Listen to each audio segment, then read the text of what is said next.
college పాపల bus ఏ seat చూసిన fresh college పాపల బస్సు ఏ సీటు చూసిన ఫ్రెష్ బ్రేక్ వేస్తే పెద్ద ఇష్యూ మన్మధుడి డిషుం డిష్యూ చింతాక్ తక్ చితాక్ చితాక్ చింతాక్ తక్తా చింతాక్ తక్ చితాక్ చితాక్ చింతాక్ తక్తా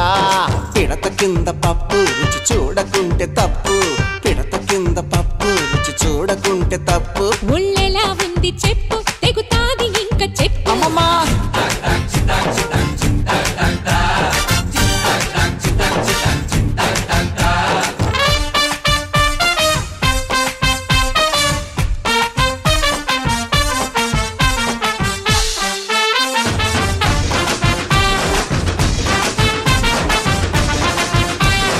టెన్నిస్ అమ్మడు కోర్టంతా దున్నుడు వంగి షాట్ కొట్టింది గ్రౌండ్ అదరగొట్టింది అబ్బో అబ్బో